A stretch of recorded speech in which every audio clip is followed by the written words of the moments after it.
Okay, so I've been wanting to talk about this for a while now. It's one of those older sister talks. And now when I think about it, this video might be more for me than anyone else because I don't have an older sister. And we as humans tend to forget our lessons more often than we'd like to admit. So this could be my reminder. And before I start, this isn't a list of life tips, no. This is the stuff no one teaches you, not in school, not in books, not even in therapy. These are the truths you kind of only get when you've survived yourself. And I've learned all of it the hard way, but I'm gonna try and give it to you guys real straight and gentle. So here goes nothing, I guess. The first one, you're not looking for a life, you're looking for a feeling. And what I mean by that is, most of the time, we say we want a stable job or a meaningful relationship or friendship or freedom. But what we're actually chasing is a feeling, feelings like safety, aliveness, belonging, peace, and wonder. The life stuff is just the costume we think that feelings wear. And sometimes the hardest part is realizing you got what you said you wanted and you still don't feel how you thought you would. And it happens, honestly, it happens a lot. And it does not mean you failed. It just means you're starting to get clearer on what actually matters to you. So yeah, it's not always about the life, it's about how that life makes you feel. And once you realize that, your choices start to shift. And I'm gonna say this loud and clear, none of that is failure, it's awareness. Just accept that and move on. Second, your brain is not built for constant exposure to everything. You're not supposed to know what's happening in every country or compare yourself to 800 people a day or be reachable at all times. It's too much. It doesn't feel like too much because it's normal these days, but just because something's normal doesn't mean it's natural. That dull, numb feeling you've been carrying, that weird fatigue that doesn't go away with sleep, the feeling that your brain's always slightly buzzing like something's just a bit off, that might not be sadness. That might just be overstimulation because you weren't designed for that level of input. No one was. We have to accept that the world that we live in is louder than we were built for. And that's not our fault. You're mentally okay. You just need to unplug sometimes and let your brain shrink back to human size. And you'll be fine. Trust me. Now third, life doesn't reward effort. It rewards alignment. This one was the hardest lesson I had to learn. You can try as hard as you want, force things, sacrifice sleep, hustle until your eyes burn, be on it every second. But if something's not meant for you, or if it's built from fear or ego or say pressure, it's not going to hold. It will fall apart. Effort isn't the problem. You're probably already good at it, but effort alone doesn't guarantee peace. Sometimes the bravest thing isn't trying harder, it's walking away when it's no longer yours, before life has to rip it out of your hands. So you don't have to earn your way into the right life, you just have to stop gripping the wrong one. Fourth, you will die many deaths before your actual death. I know that sounds a bit dramatic, but hear me out. By death, I mean that whole versions of you will disappear. The you who was so sure about that career, that friendship, that belief system, that self-image, that will all fade eventually. And those deaths will feel like failure, like something's wrong with you, like you messed up. But they're not. You'll outgrow your old skin 1,000 times, and it's not crisis. That's how growth works. But here's the best part. Every single time you outgrow your old version, you'll feel a little more like yourself. And I promise you, you will love every second of it once you settle into it. So just give it time. Fifth, most of what we call personality is just a survival strategy. The way you apologize too much or keep everything light or avoid conflict, that's not just how you are, as we tend to say, that's how I am. No, it's not how you are. That's learned. It came from somewhere, probably when you were young and scared and trying to stay safe. So don't get too attached to your habits. Most of them are not you. That's what you did to be okay. You can do way better than that. You can take off those survival clothes and try on something new, something that actually fits who you want to be. You can be softer, you can be louder, you can be whoever you want to be.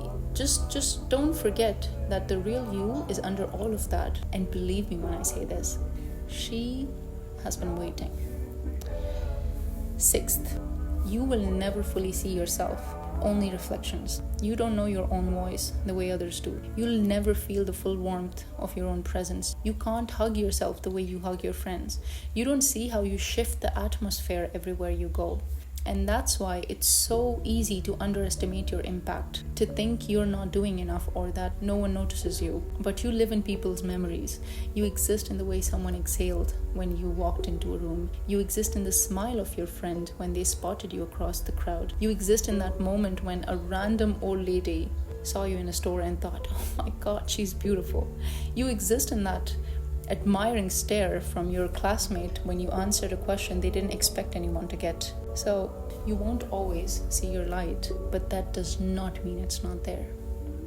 7th, pain doesn't always mean something's wrong. Sometimes it means something real is happening. Not every ache is a red flag. Sometimes you're supposed to hurt when you're shedding or growing or letting go of something you wanted to keep. Discomfort isn't always a signal to escape. Sometimes it's just proof that you're alive, that you're feeling something in a world that trains you to feel nothing at all, to be nonchalant, to be cool.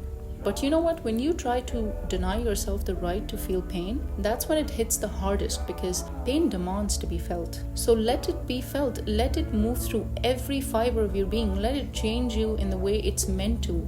Let people watch you come out of it stronger. Let them be witnesses of your strength. And you ask why? Well, that's sort of the whole point of living.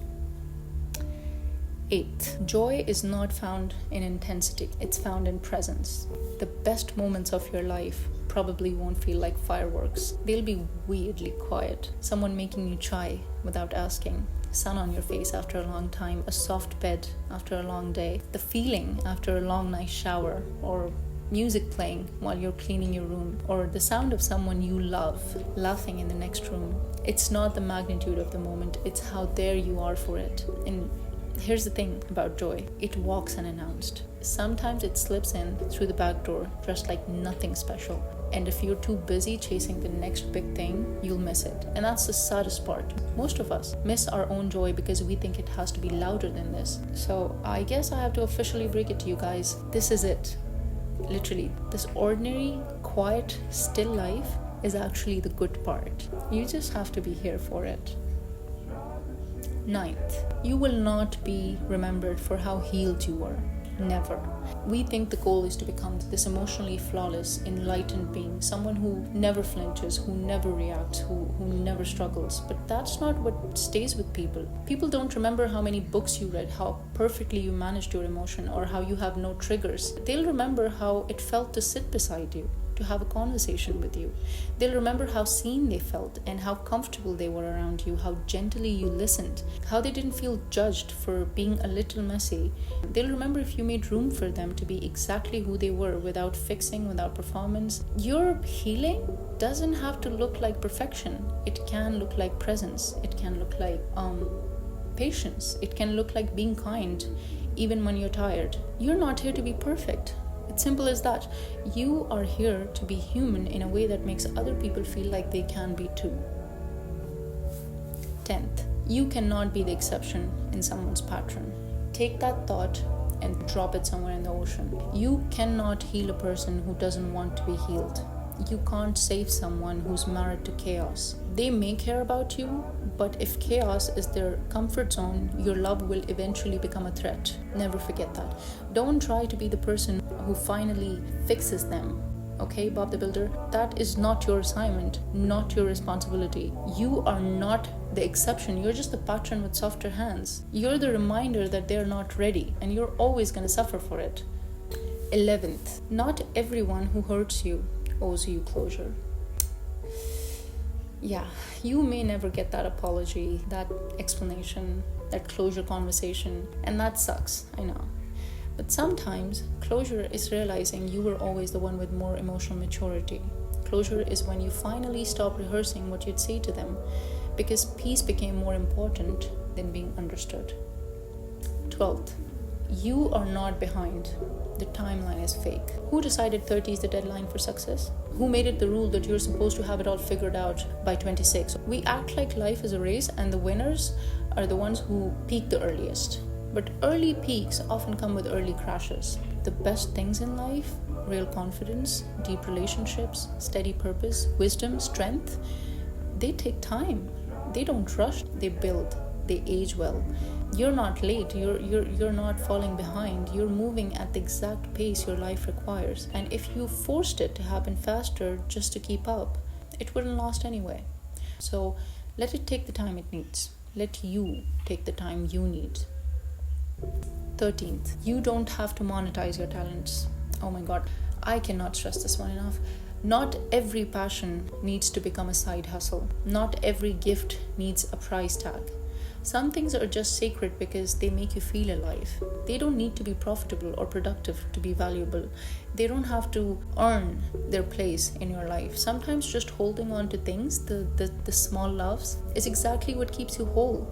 So don't rush to turn everything into a project or a plan. Let some parts of you just be. Let them be messy and simple and undeniably deeply yours. Let joy exist without capitalism breathing down its neck. Please. 14th, you are allowed to outgrow people without hating them. This one was the hardest lesson for me because it was confusing as hell. You can love people deeply, you can care about them, you can be best friends with them, and still know they're not meant to walk every chapter with you. Outgrowing isn't betrayal, it's evolution. You're not cold or cruel, you're just changing. And here's the thing no one really tells you. Not every friendship or relationship is meant to last forever. People come into your life for a season or a lesson or a chapter, and sometimes the story ends without a big finale. And that's life. Not everyone is meant to stay, not everyone is meant to save you, and not everyone will stay once you start saving yourself. And that's the realest truth there is. 15. Your family can love you and still not know how to care for you. Yeah, this one has a sting to it. Sometimes the people who raised you can't meet your emotional needs, but you have to consider the fact at all times that they too are trying their best. Their best may still leave gaps, and you're allowed to name that. You're allowed to heal that. Some wounds you're carrying aren't your fault, but healing them is your responsibility now. Not because it's fair, but because it's the only way to break the cycle. So yeah, I guess this is it. This is what I've learned, not from reading, not from podcasts, just from living. And I'll be honest with you guys, living badly sometimes. So yeah, if you're out there wondering if it's just you feeling behind or broken or thinking too deeply about things that everyone else seems to be breezing past, it's not just you. It's not. You're not broken, you're awake. And even though it feels heavier, it's a gift to be awake, to feel things this deeply, to be this human. It's a blessing. Treat it like one.